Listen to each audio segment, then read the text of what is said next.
गेल्या 10 महिन्यापूर्वी यवतमाळच्या घाटंजी नगर परिषदेच्या मुख्याधिकारी व प्रशासक पदाची सूत्रे राजू घोडके यांनी स्वीकारली.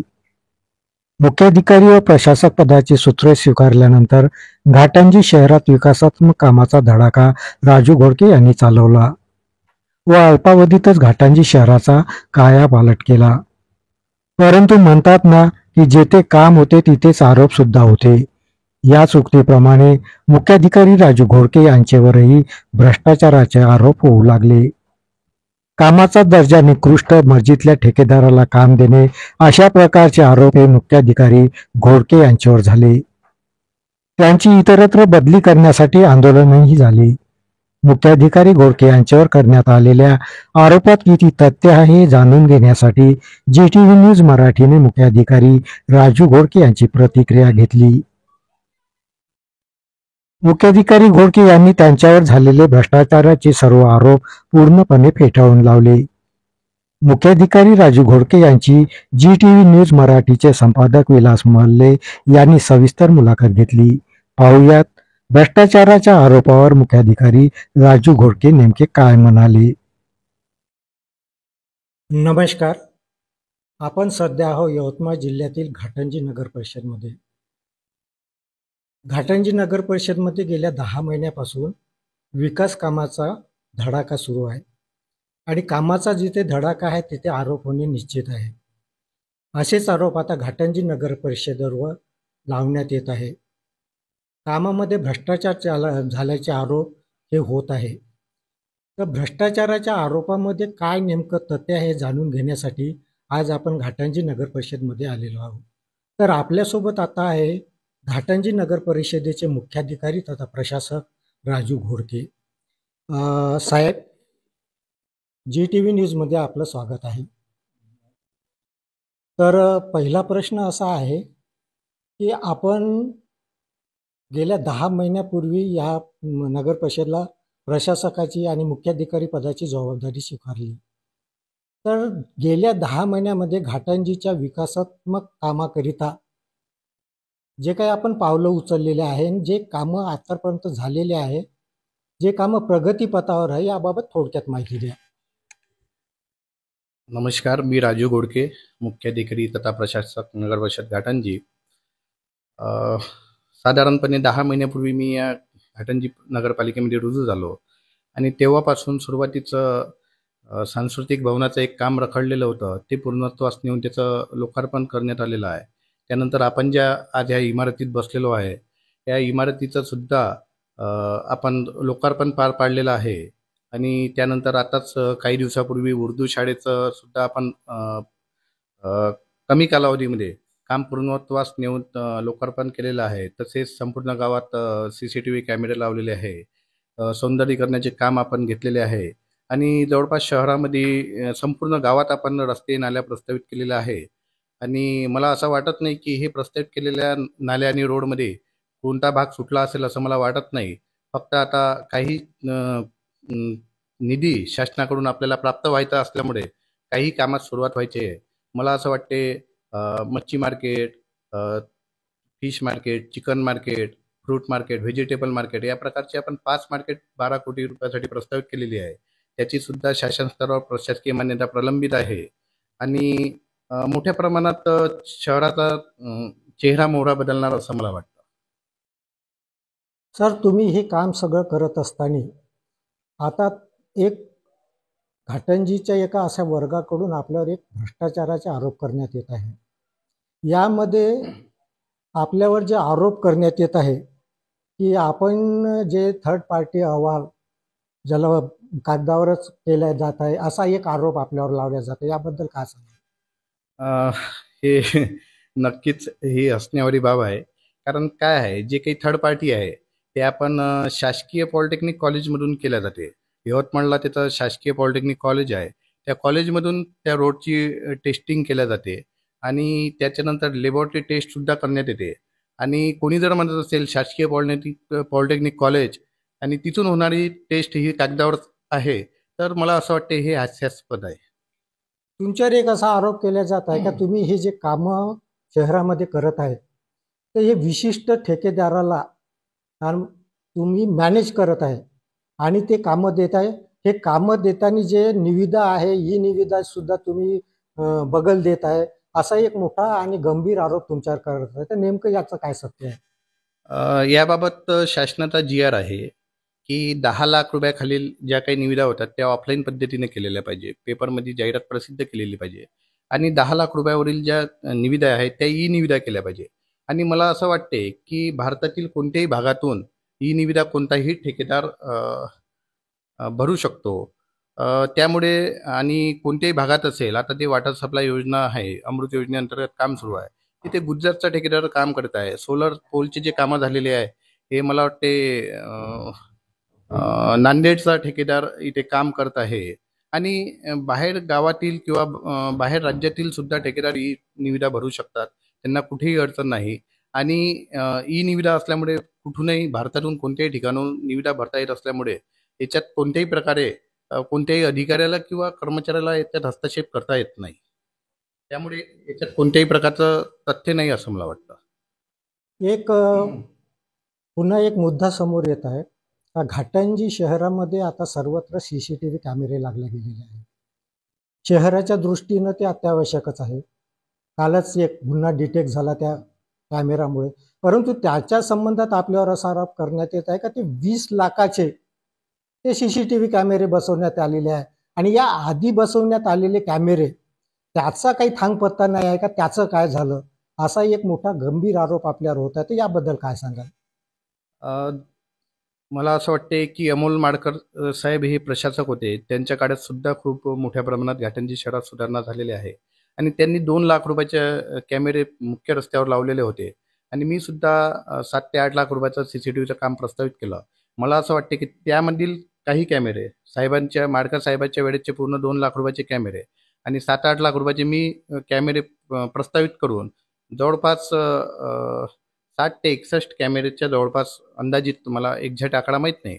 आणि ते आणि हे मिळून आम्ही संपूर्ण शहर त्याच्यामध्ये कव्हर केलेलं आहे. त्यामध्ये शहराची एक्झिस्ट पॉईंट आणि एंट्री पॉईंट कव्हर झालेला आहे. म्हणजे शहरात येणारा कोणताही नागरिक CCTVच्या कॅमेऱ्यातून सुटणार नाही किंवा शहरातून बाहेर जाणारा नागरिक सुद्धा सुटणार नाही. म्हणजे इतक्या कमी खर्चात म्हणजे खूप मोठ्या प्रमाणात आम्ही गाव कव्हर केलेलं आहे. आणि मला असं वाटते कालच 2-4 दिवसापूर्वी एक चोरीची घटना गेली. महिला बचत गटाच्या सचिवाची 2,20,000 रुपयाची चोरी झाली.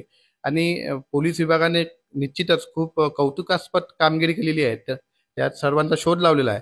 परंतु मला असं वाटते यामध्ये खारीचा वाटा सुद्धा नगरपालिकेचा आहे. म्हणजे त्यांनी जर 99.99% त्यांचं योगदान असेल तर 0.01% आमच्या कॅमेऱ्यामुळे निश्चितच त्यामध्ये त्यांना मदत झालेली आहे. आणि त्या गुणवत्तेबाबत जर बोललो आपण तर आपण बघितलं असेल त्या चित्रामध्ये त्या कॅमेऱ्यामधून रस्त्यावरचं छोटा म्हणजे सिमेंट किंवा गिट्टी किंवा रेती हे सुद्धा त्यामध्ये आपल्याला दिसून येत आहे. तर मला असं वाटते की हे बिनबुडाचे आरोप आहे. कोणत्याही प्रकारचं असं बिल निघालेलं नाही. आणि त्याच्या पुष्टीसाठी माझ्याकडे वाउचर आहे आणि त्या वाउचरवर सुद्धा आपण बघू शकता की त्याच्यामध्ये 8 ते 10 लाख रुपयाचं बिल निघालेलं आहे. आपण बघू शकता. घाटंजी नगर परिषदमधून आपल्या घाटंजीच्या परिसरातून शहरातून वाघाडी नदी वाहते. वाघाडी नदीचं सौंदर्यीकरणाचा एक तुम्ही प्रपोजल केलेला आहे. पण त्याचबरोबर आपल्यावर एक असा आरोप होत आहे का तुम्ही वाघाडी नदीमध्ये अवैधरित्या उत्खनन केलेलं आहे. तर याबाबत काय सांगाल? निश्चितच नाही. कोणत्याही प्रकारचं उत्खनन तिथे केलेलं नाही. तिथे आम्ही सौंदर्यीकरणाचं काम प्रस्तावित केलेले आहे. बाहेर गावातील नागरिक काय होत होतं तिथं खूप मोठ्या प्रमाणावर म्हणजे कचरा साचलेला होता आणि तिथं शौचास सुद्धा जात होते. आणि तिथं जेव्हा आम्ही बघितलं की याचा बंदोबस्त कसा करावा तर तिथं बघितल्यानंतर लक्षात आलं. तिथल्या स्थानिक नागरिकांनी सांगितले की साहेब इथे खूप वर्षापूर्वी घाट होता. म्हणजे 1987ला वगैरे इथे घाट बांधण्यात आलेला होता. परंतु तू आता घाट कुठे गेला दिसतच नाही. त्यानंतर आम्ही असा विचार केला की हा घाट स्वच्छ करून तिथे गट्टू लावायचे, त्यानंतर त्याचं रंगरंगोटी करायची, रेलिंग करायची आणि तिथे पुढे पिचिंग करायची. त्यानंतर तिथेच काही दगड वगैरे आहे ते साईडला करून एक पाणी थोडंसं तिथं जमा राहील म्हणजे लोकांना पाहण्यासाठी दिसेल. तिथे वृक्षारोपण करायचं, बसण्यासाठी बेंचेस करायचे. म्हणजे जे काही ज्येष्ठ नागरिक आहे किंवा गावातील भाविक आहे, त्या भाविकांसाठी एक चांगलं सुंदर स्थळ निर्माण करायचं. आणि आपल्या भारतीय संस्कृतीमध्ये म्हटलं जाते की नदीला जीवनदायिनी म्हटलं जाते आणि माता सुद्धा संबोधल्या जाते. तर ती आपली माता आहे, तिच्यात आपण कोणी घाण होणार नाही या परीने आम्ही त्याचं घाट सौंदर्य करण्याचा प्रयत्न केलेला आहे. आणि मला असं वाटते की हे केलेले आरोप हे बिनबुडाचे आहे. आपल्यावर एक असा आरोप केला जात आहे का आपण रुजू झाल्यापासून घाटंजी शहरामध्ये सर्वत्र एक स्वच्छता अभियान राबवत आहे, जे शनिवार रविवार तुम्ही राबवत आहे, वृक्ष लागवड करत आहे.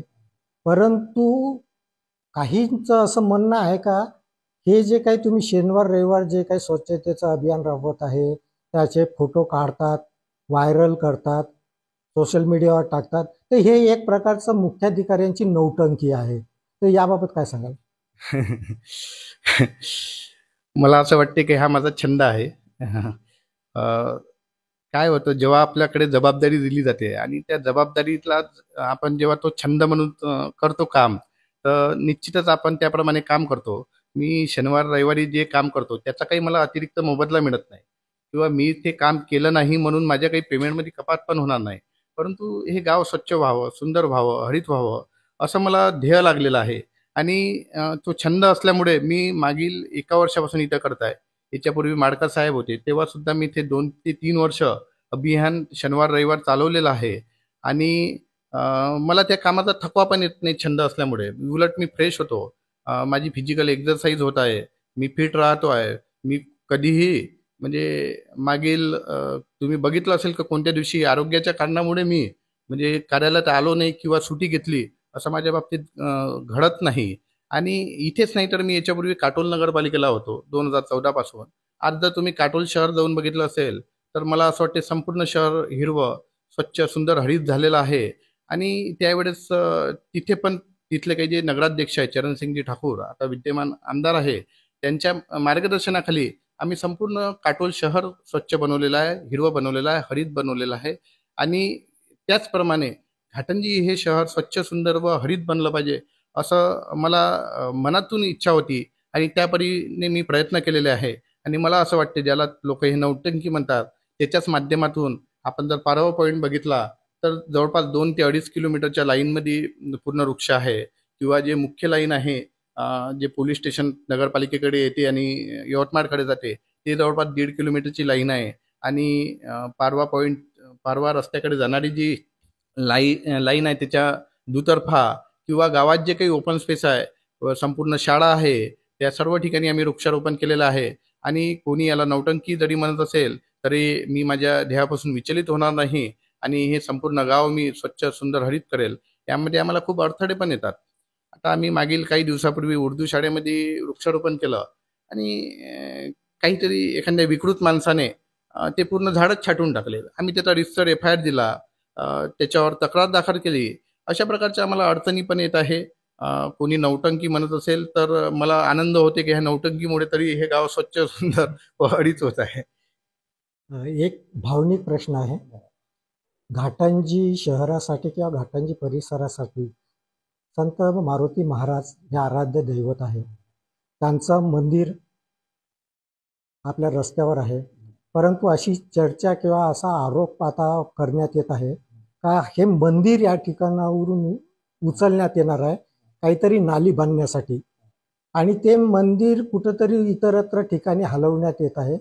आणि त्यासाठी नगर परिषदने म्हणजे ऑथोराईज नाही, कुठंतरी साईडला 2-4 जण मिळून एक जागा निश्चित केलेली आहे, त्याचा काहीतरी अवैधरित्या व्यवहार करत आहे, असा आपल्यावर आरोप होता. तर ह्या आरोपात किती तथ्य आहे? हे सर्व आरोप मला वाटते दिशाहीन आहे. त्याच्यामधली मी आपल्याला खरं सांगू इच्छितो की काय झालं, जवळपास 80 वर्ष होऊन गेले, परंतु संत मारुती महाराजाचं जे देवस्थान आहे, त्याचं कुठंच प्रकारे अ, मला असं वाटते भव्य असं मंदिर कुठं स्थापन झालेलं नाही. आणि खरंच मी आपल्याला सांगू इच्छितो की संत मारुती महाराजाचं ह्या गावासाठी खूप योगदान आहे, असं मला मनोमनी वाटते. जेव्हा संत मारुती 3 ते 4 वर्षापूर्वीची गोष्ट आहे, एका महाबलाय व्यायाम शाळेच्या मागे यात्रा भरण्याचं ठरवलेलं होतं. आणि तिथे काहीतरी तांत्रिक अडचण आली की तिथे यात्रा भरवता येणार नाही. त्यावेळेस अमोल माडकर साहेब हे मुख्याधिकारी होते आणि त्यावेळेस आम्ही कलेक्टर साहेबांना जाऊन भेटलो. येडगे साहेब तेव्हा जिल्हाधिकारी महोदय होते आणि त्यांना आम्ही अडचण सांगितली आणि त्यांनी आम्हाला सांगितलं की ठीक आहे, तुम्ही दुसरी जागा निश्चित करा, मी तिथे तुम्हाला परवानगी देतो. आम्ही आणि प्रशांत बोंद्रे यांच्या शेतात आम्हाला यात्रा भरवासाठी परवानगी मिळाली आणि कलेक्टर साहेबांचे आम्ही आभार मानले आणि माडकर साहेबांनी मी गावात पोहोचलो तर आम्हाला एक शुभ वार्ता कानावर आली की जशी संत मारुती महाराजच्या यात्रेचा आमचा प्रश्न सुटला तर पाणीपुरवठा योजना मंजूर झाली. तेव्हा असं मला प्रचिती आली की काहीतरी आपण चांगलं कार्य तडीस नेत आहे. त्यानंतर संत मारुती महाराजच्या भोवताली खूप मोठ्या प्रमाणात अतिक्रमण सुद्धा होता आणि माडकर साहेबांच्या मार्गदर्शनाखाली आम्ही सर्व ते मंदिरच्या अवतीभोवतीचं अतिक्रमण हटवलं, तिथं रंगरंगोटी केली, गट्टू लावले, लाइटिंग लावली, बोर्ड लावले आणि निश्चितच माझा परिश्रम पण आहे, मला मार्गदर्शन परंतु मिळालं आणि माझं परीक्षा पास होऊन मी सीओ मुख्याधिकारी या पदावर विराजमान झालो आणि मला असं वाटलं की संत मारुती महाराजच्या मंदिरासाठी आपण काहीतरी केलं पाहिजे. त्यानंतर जी यात्रा भरली यावर्षीची, या यात्रेमध्ये आम्ही भव्य दिव्य मंदिर भाविकांना तात्पुरत्या स्वरूपात उपलब्ध करून दिलं दर्शनासाठी आणि मग विचार केला की महाराजाचं मंदिर हे खूप असं भव्य दिव्य असायला हवं. त्यासाठी रितसर आम्ही ठराव घेतला. 5 एकर शेती निमनकरची खरेदी करण्यासाठी प्रक्रिया केली. त्याचं आम्ही व्हॅल्युएशन करून घेतलं. त्यांच्याशी बोलणी सुरू झाली. निविदा प्रक्रिया केली. त्याच्यामध्ये 3 टेंडर आले. काहीतरी 15 लाख रुपये एकरप्रमाणे ते शेती घ्यायचं ठरलं. त्याच्यासाठी मी बजेटमध्ये अलॉट केलं आणि त्यासोबतच संत मारुती महाराज देवस्थानाला काहीतरी दर्जा मिळावा यासाठी इथला एक भोंग परिवार आहे, तो श्रद्धेने त्याची पूजा करतात, श्रद्धा ठेवतात. तर त्यांनी सुद्धा सहकार्य केलं आणि आपले जे पालकमंत्री महोदय आहे श्री संजय भाऊ राठोड साहेब यांच्या माध्यमातून आम्ही क वर्ग तीर्थक्षेत्राचा दर्जा मिळवण्यासाठी आम्ही DPDC मधून ठराव पास केला आणि आता शासनाकडे सुद्धा निधी मागणीसाठी प्रस्ताव पाठवला आणि शासनाने सुद्धा आम्हाला किती निधी आवश्यकता आहे त्याचं इस्टिमेट करून पाठवावं याबाबतचं आम्हाला पत्र प्राप्त झालेलं आहे. मला असं वाटते की ह्या मंदिराला एक भव्य रूप द्यावं, तिथं भक्त निवास असावं आणि 5 एकर जर मोठी याच्यात आपण ते मंदिर उभारणी केली तर ह्या गावात खेळायसाठी मुलांना मैदान नाही आहे. तिथे मला असं वाटते क्रिकेटचं ग्राउंड, व्हॉलीबॉलचं ग्राउंड, स्विमिंग टँक आणि यात्रा ही फक्त 15 दिवसासाठी असतात आणि मला असं वाटते उर्वरित 11.5 महिन्यासाठी सर्व मुलांना तिथं खेळता यावं, ते यात्रा मैदान व खेळाचे मैदान व्हावं यासाठी हा प्रयत्न आहे आणि लोकांना जो गैरसमज पसरवण्यात आलेला आहे की तिथं अस्थी आहे आणि त्या अस्थी हलवण्यात येणार आहे. तर मी कोणत्याही प्रकारच्या आम्ही ते अस्थी हलवण्यात येणार नाही. फक्त निर्माण करणार. आम्ही कन्स्ट्रक्टिव्ह लोक आहे, डिस्ट्रक्टिव्ह लोक बिलकुल नाही आहे. ही नगरपालिका कन्स्ट्रक्टिव्ह कामासाठी बनलेली आहे. लोकांच्या सामाजिक काम किंवा सकारात्मकतेसाठी बनलेली आहे. आम्ही कन्स्ट्रक्टिव्हच काम करणार आहोत. नवीन भव्य दिव्य मंदिर आम्ही निर्माण करण्याच्या प्रयत्नात आहे. म्हणून नागरिकांनी एक विश्वास ठेवा आणि कोणत्याही प्रकारचं आम्ही हे मंदिरचं किंवा तोडून किंवा हटवण्यात येणार नाही. तर आम्ही नवीन मंदिराचं बांधकाम करणार आहे. त्याबाबत आम्ही पूर्ण प्रयत्नात आहोत आणि मला असं वाटते की आमच्या प्रयत्नाला नक्कीच यश मिळेल. घाटंजी शहरामध्ये मला वाटते मागील 2 वर्षापासून जलजीवनचा प्रोग्राम चालू आहे. जलजीवनच्या प्रोग्राममुळे वार्डा जे नाल्या खोदण्यात आल्या, तर त्याच्यामुळे आता कसं सध्या पावसाळा सुरू आहे, चिखल होत आहे, कुठं नाल्या तुंबत आहे आणि काही ठिकाणी लोकांच्या घरात पाणी घुसत आहे. तर याबाबत लोकांकडून जो काही थोडा बहुत रोष व्यक्त होत आहे, तर तुम्ही याबाबत काय सांगाल की हे जे काही सगळं होऊन राहिलं तर हे नेमकं कशामुळे होत आहे? नक्कीच होत आहे. मला पण ते दिसून येत आहे. काय झालेलं होतं की आपला जो DPR बनलेला होता त्यामध्ये 4,000 कनेक्शनांना मंजुरी घेण्यात आलेली होती. शहरात जेव्हा DPR बनवलेला मी सुद्धा होतो आणि शहरात एकूण 2,000 कनेक्शन होते आणि असं वाटलं की शासनाकडे आम्ही मंजुरीला गेलो तर 4,000 कनेक्शन जर आपण DPR मध्ये मंजूर केले तर ते पुरे होईल. परंतु जेव्हा ॲक्च्युअलमध्ये काम सुरू झालं तर 4,000 कनेक्शन हे खूप लवकर संपून गेले आणि अजून 7,000 ते 8,000 कनेक्शनची आम्हाला गावातल्या नागरिकांसाठी गरज भासू लागली. तेव्हा असं वाटलं नाही फक्त शहरात 2,000 कनेक्शन आहे आणि असं वाटलं आपण जर 4,000 कनेक्शन दिले तर सगळं होऊन जाईल. परंतु परिस्थिती वेगळी झाली. यापूर्वी सुद्धा मी काटोलला अभियंता होतो. तिथे सुद्धा 8,000 कनेक्शन होते. DPR मध्ये आम्ही विचार केला की 10,000 कनेक्शन 12,000 कनेक्शन गेले तर होऊन जाईल, आणि तिथं होऊन गेलेलं होतं दीड पटीमध्ये. परंतु इथं दुप्पट कनेक्शन प्रपोज केले तरी परंतु बहुतांश नागरिकांना नळ कनेक्शन अद्यापपर्यंत मिळालेलं नाही. आणि त्यामुळे जो काही रस्ता खोदलेला आहे त्याचा आम्ही जो रिकन्स्ट्रक्ट रोड आहे तो आम्ही नव्याने त्याचं कन्स्ट्रक्शन करू शकलो नाही. कारण की ते जर कन्स्ट्रक्शन केलं तर जेव्हा केव्हा नळ कनेक्शन द्यायची वेळ येईल तेव्हा तो अजून फोडावा लागेल. आणि नवीन कनेक्शनसाठी आम्ही शासनाकडे मंजुरीसाठी प्रस्ताव सादर केलेला आहे. आणि मला असं वाटते की तो प्रस्ताव मंजूर झाला की आपण जे काही फुटलेले रोड आहे ते पूर्ण आपण कन्स्ट्रक्ट करून देऊ. आणि नागरिकांना खरंच याच्यात मला असं वाटते की त्रास झालेला आहे, काही भागात चिखल झालेला आहे. तरी पण जे मुख्य रस्ते आहे, जो आपला यवतमाळ ते पोलीस स्टेशन येणारा रोड आहे त्याचे आम्ही गट्टूचं रिस्टोरेशन पूर्ण केलेलं आहे. त्यानंतर एक प्रोफेसर कॉलनीतील रोड आहे त्याचं रिस्टोरेशन पूर्ण केलेले आहे. ते एक्स्ट्रा कनेक्शन आम्ही ठेकेदाराला द्यायला लावले. त्याचं कुठं बिलिंग होणार नाही, काही होणार नाही. परंतु आम्ही सांगितलं की हे मुख्य रस्ते आहे, एक घाटीगडी जाणारा रोड आहे त्याचा आम्ही रिस्टोरेशन पूर्ण केलेलं आहे. एक शिवाजी चौकात जाणारा रोड आहे त्याचा आम्ही करायला लावणार आहे. आणि त्यानंतर एक SPM कॉलेजकडे येणारा रोड आहे त्याचं सुद्धा आम्ही रिस्टोरेशन करायला लावलेलं आहे. ते मी पूर्ण करून घेतलेलं आहे. परंतु जोपर्यंत आता नव्याने नळ कनेक्शन मंजूर होऊन येणार नाही तोपर्यंत आपल्याला काही वेळ आपल्याला रिस्टोरेशन करता येणार नाही. आणि जो काही पाणी निघण्याचा प्रश्न आहे तो मार्गी लावू. आणि मला असं वाटते की काही घरात सुद्धा पाणी घुसलेलं आहे. कुठे कुठे काय झालं की इंदिरा आवाज जे भाग आहे तिथे नाली उंच झालेली आहे. आता आपण जर बघितलं की नॅशनल हायवे आपल्या शहरातून गेलेला आहे, राज्य महामार्ग किंवा राष्ट्रीय महामार्ग आहे, मला त्याची कल्पना नाही. परंतु मला असं वाटतं की तो राज्य महामार्ग आहे. तो गेला आणि दोन्ही साईडला मोठमोठ्याला नाल्या बनलेल्या आहे. आणि ज्या नाल्या बनल्या त्या उंच झाल्या आणि काही भाग आपला डाऊन राहिलेला आहे. म्हणून 25,000 लोकसंख्या आहे आणि मला वाटते 10 ते 12,000 आपल्या शहरात कुटुंब आहे. परंतु त्यापैकी 50-60 घरात पाणी शिरलेलं आहे. आणि त्याचा आम्ही जेव्हा अभ्यास केला तेव्हा लक्षात आला की हे नाल्या उंच झाल्यामुळे ते पाणी निघण्यास अडचणी होत आहे. परंतु आम्ही त्याच्यावर निश्चितच मार्ग काढू आणि जे काही हा प्रॉब्लेम आहे हा निश्चितच आम्ही सोडू. घाटंजी शहरात एकच मुख्य रस्ता आहे आणि वर्दळ खूप आहे. परंतु जे हे मोकाट सोडलेले जे जनावरं आहे हे वाहतुकीला मोठ्या प्रमाणात अडचण निर्माण करत आहे. तर या मोकाट जे सोडलेले जे जनावर आहे याबाबत नगर परिषदेकडून कुठली कारवाई किंवा त्याच्यावर काही पायबंद घालण्याचं काही प्रपोजल आहे का? नक्कीच आहे. आपण कालच खटेश्वर देवस्थानाला 16 नग आपण गुरेढोरे यांचे आपण जमा केलेले आहे. आता पण आपण कोंडवाड्यामध्ये 15 ते 16 नग आपण जमा केलेले आहे. आमच्या कोंडवाड्याची क्षमता कमी असल्यामुळे आम्ही फक्त 10 ते 15च नग आम्ही तिथे जमा करू शकतो. आणि मागील वर्षात सुद्धा आम्ही 50 ते 60 नग खटेश्वर देवस्थानमध्ये जमा केलेले आहे. काय होतं, आम्ही जेव्हा पकडतो तेव्हा जर लिलाव केला तर काही लोक म्हणजे लिलावात विकत घेऊन त्यांचं म्हणजे कत्तल करू शकतात. त्यांची कत्तल होऊ नये ह्या प्रामाणिक हेतूने आम्ही खटेश्वर देवस्थानला त्या गायी आम्ही दान करतो. उलट आम्हाला प्रत्येक गायी मागे 1500 रुपये नगरपालिकेला त्यांना भत्ता द्यावा लागतो एका गायीचा. आणि तसेच वाहतूक खर्च, पकडण्याचा खर्च, गाडीमध्ये चढवणे, गाडीतून उतरवणे. आणि आम्ही गाडी पकडल्यानंतर गुरंढोरे मोकाट 3 दिवस आम्ही वाट बघतो. आणि 3 दिवसात जर कोणी इथे आमच्याकडे सोडवण्याकरता आलं नाही तर आम्ही खटेश्वर देवस्थानला त्या देतो. आणि माझी नागरिकांना पण विनंती राहील की कोणीही मोकाट जनावरे रस्त्यावर सोडू नये, त्याने अपघात होत आहे. आणि आमची ही कारवाई निरंतर चालणार आहे. आणि आम्ही दंडात्मक कारवाई करू.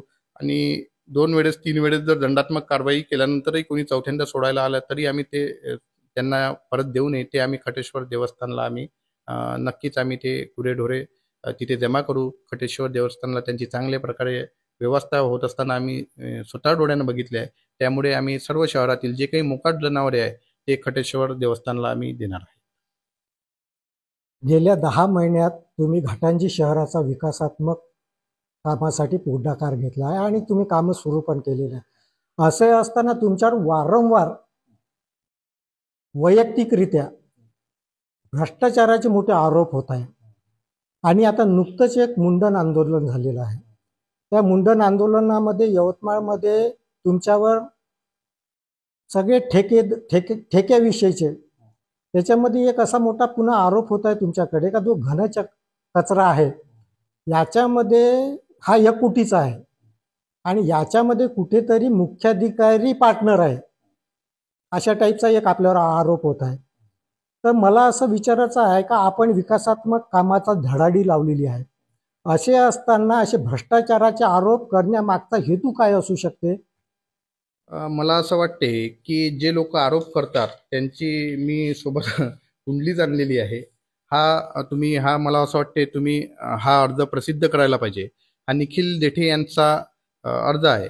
त्याचा अर्ज आहे की आपल्या कार्यालयाअंतर्गत होत असलेल्या ऑफलाईन निविदेचे दरपत्रक मिळण्याबाबत हा अर्ज आलेला आहे 12 जून 2025 ला. आणि आमच्या ज्या निविदा आहेत त्या 10 जूनला पूर्ण झालेल्या आहे. त्यामुळे आम्ही त्यांना त्या ऑफलाईन निविदा देऊ शकलो नाही, कारण की 10 जूनपर्यंत आमची वेळ होती निविदा मागायची. आणि त्यांनी परिपत्र आम्हाला निविदा मागितल्या 12 तारखेला. आणि ह्या प्रकारच्या निविदा जर मी त्यांना दिल्या असत्या तर कदाचित मी भ्रष्टाचारी नसतो. मी जर शासनाच्या नियमाचं उल्लंघन केलं असतं, 10 तारखेपर्यंत निविदा आहे आणि त्याचं जर दरपत्रक मी 12 तारखेला त्यांना दिलं असतं, तर मी त्यांच्या नजरेत म्हणजे भ्रष्टाचारी नसतो, तर असं असतो की गावाचा विकासाचा चेहरा त्यांनी मला कदाचित म्हटलं असतं. आणि त्याच्यानंतर मी त्यांना उत्तर दिलं की 12 तारखे जो आला तुमचा अर्ज, 12 तारखेपर्यंत कोणत्याही प्रकारच्या आम्ही निविदा 12 तारखेच्या पासून काढलेल्या नाही. तर त्यांनी स्वतः घेताना पण लिहून दिलेलं आहे. मला असं वाटते हे सगळे ठेकेदार आहे. त्यांनी विविध नावाने ऑनलाईन दुसऱ्याच्या नावाने भरतात, ऑफलाईन निविदा सुद्धा स्वतःच्या नावाने मागतात. आणि जर निविदा मिळाल्या नाही तर मुख्याधिकारी भ्रष्टाचारी आहे किंवा संबंधित अधिकारी भ्रष्टाचारी आहे, या प्रकारचं सर्व ते हे लावतात. आणि जो घनकचऱ्याचा विषय आहे, मला वाटते 77 लाख रुपयाची ते निविदा आहे. आणि जेव्हापासून मी घाटंजी शहरात बघत आहे तर सर्वात कमी पैशाची कदाचित असू शकते, अंदाज नाही, परंतु 1 कोटी 1.5 कोटी ह्याच 1 कोटी रुपयापर्यंतच ह्या शहराच्या निविदा राहिलेल्या आहे. यापूर्वी पण महाबलाय व्यायाम प्रसारक मंडळांनी सुद्धा ती निविदा घेतली होती वाटते. मला वाटते त्याची सुद्धा किंमत जवळपास 80 लाख 90 लाख रुपयाची होती. आणि त्या तुलनेत खूप चांगल्या प्रमाणात घनकचरा व्यवस्थापनाचे काम सुरू आहे. घरोघरी घंटागाडी जात आहे, कुठल्याही प्रकारची तक्रार नाही. गावातले जे काही कचऱ्याचे ठिकाण होते प्रत्येक ठिकाणचे मला वाटते कुठंच आता शहरात ठिकाण राहिलेलं नाही. पहिले जेव्हा सुरुवातीला मी बघितलं होते जागोजागी कचऱ्याच्या कुंड्याच दिसत होत्या. आज मी तुम्हाला 100% शाश्वतीने सांगू शकतो, हे आपलं संपूर्ण शहर कचरा म्हणजे कुंडीमुक्त शहर झालेलं आहे. तुम्हाला शहरात कुठेच कुंडी दिसणार नाही. आणि प्रत्येक नागरिक हा स्वतः आपला घंटागाडीमध्ये येऊन कचरा टाकतो. आणि ज्या ठिकाणी लोक कचरा टाकत होते त्या ठिकाणी आम्ही गुढी स्वच्छतेची अशा प्रकारे उपक्रम घेऊन नागरिकांना समजवून संपूर्ण शहरातील कचऱ्याचे ठिकाणं आम्ही नाहीसे केलेले आहे. आणि कुठेच आज आपल्याला कचरा दिसत नाही. ते त्यामुळेच सांगतो मी, तुम्ही आरोग्य विभागातून आकडेवारी घेऊ शकता. लोक जे म्हणतात आरोग्याचे स्वच्छतेचं प्रमाण वाढल्यामुळे मागील 1 जानेवारीपासून ते 31 डिसेंबरपर्यंत फक्त शहरामध्ये 1 डेंग्यूचा रुग्ण आढळून आला. आणि या वर्षी सुद्धा आमची जी मोहीम आहे घरोघरी ते जाणे आणि त्याच्यामध्ये टेमी पोस्ट वगैरे टाकणे, ते आरोग्य विभाग व नगरपालिकेचे कर्मचारी संगनमताने ते काम करत आहे. तुम्ही बघितलं असेल की वसंतनगर वगैरे ह्या परिसरात गेले, घरोघरी त्यांनी कोरडा दिवस पाळा, डेंग्यू टाळा, या प्रकारे जनजागृती सुद्धा सुरू आहे. आणि 1 जानेवारी 2025 पासून ते आजच्या तारखेपर्यंत शहरामध्ये एकही डेंग्यूचा रुग्ण आढळून आलेला नाही. आणि माझा प्रयत्न राहील, मी 10 बचत गटाच्या महिला अजून सुद्धा घेत आहे. आजच त्यांची मी मीटिंग ठेवलेली आहे थोड्या वेळाने 3-3:30 वाजता. आणि त्यांच्या महिलाच्या माध्यमातून सुद्धा अजून मी ही मोहीम जास्त प्रमाणात सक्रिय करणार आहे. आरोग्य विभाग आणि नगरपालिकांच्या मार्फत मला असं वाटते की शहरातील एकही रुग्ण या वर्षात डेंग्यूचा निघणार नाही याचा मी परिपूर्ण प्रयत्न करणार आहे. आणि आरोग्याच्या बाबतीत मी सजग आहे, जागृत आहे. मी स्वतः हातात झाडू घेतो. मी स्वतः हे गाव स्वच्छ सुंदर राहिलं पाहिजे याचा प्रयत्न करतो. आणि त्यामुळे हे जे आरोप आहे आणि 77 लाख रुपये जे आहे ते ज्यांनी आरोप करते त्यांनी इस्टिमेट घ्यावं, त्याचा अभ्यास करावा आणि कुठे काही भ्रष्टाचार झाला ते बोलावं. बिनबुडाचे आरोप आहेत असं मला वाटतं. एक शेवटला प्रश्न, आपण काम करत आहात, आपल्यावर भ्रष्टाचाराचे आरोप होत आहे, यामुळे जनतेमध्ये थोडा संभ्रम आहे का नेमकं काय आहे? तर तुम्ही आता जनतेला घाटंजीच्या सज्ञ नागरिकांना काय आश्वस्त करू शकता? मला असं वाटत नाही. मला असं वाटते की जनता माझ्यासोबत आहे. कारण की जेव्हा मुंडन आंदोलन मला समजलं की मी वृत्तपत्र वाचले आणि बघितलं, मला समजलं की 8-10 लोकांनी फक्त नागरिकांनी मुंडन केलं आणि शहराची लोकसंख्या जवळपास 25,000 आहे आणि त्यातले जर 8-10 लोक फक्त मुंडन करत असेल, तर ती म्हणजे संख्या जर पर्सेंट काढला आपण, तर 99.99% लोकं म्हणजे प्रशासनासोबत आहे आणि 0.111% फक्त काहीतरी ते विरोधात दिसत आहे. आणि त्यासोबतच मला खूप असंख्य लोकांच्या भेटी होतात, फोन येतात, की साहेब खूप चांगल्या पद्धतचं काम सुरू आहे. ज्या भागातल्या तक्रार होत आहे, की रोड चांगला नाही, त्या भागातील नागरिकांचे अर्ज आहे माझ्याकडे, की खूप चांगल्या दर्जाचं काम होत आहे. त्यांचे अर्ज मला प्राप्त झालेले आहे. म्हणून मला असं वाटत नाही, की नागरिकांना असं काही वाटत असेल. परंतु जे काही लोकं तक्रार करत आहे, तो त्यांचा वैयक्तिक हेतू आहे. कोणाला ठेकेदारी करायची आहे. मी जोपर्यंत ह्या गावासाठी एक प्रशासक म्हणून शासनाने मला मुख्याधिकारी नेमलेला आहे. माझ्यावर विश्वास ठेवलेला आहे आणि ह्या नगरपालिकेच्या ह्या लोकांचं हित जोपासणं हे माझं काम आहे. तर हे होते मुख्याधिकारी राजू घोडके. नागरिकांच्या मनामध्ये जे काही प्रश्न निर्माण झाले होते त्यांचं सविस्तर आरोप, त्यांच्यावर जे काही आरोप झालेले होते, भ्रष्टाचाराचे आरोप झालेले होते, त्यांचं त्यांनी सविस्तर असं आपलं मत व्यक्त केलेलं आहे. कॅमेरामॅन संकेतसह विलास महाल्ले, GTV न्यूज मराठी, घाटंजी, यवतमाळ.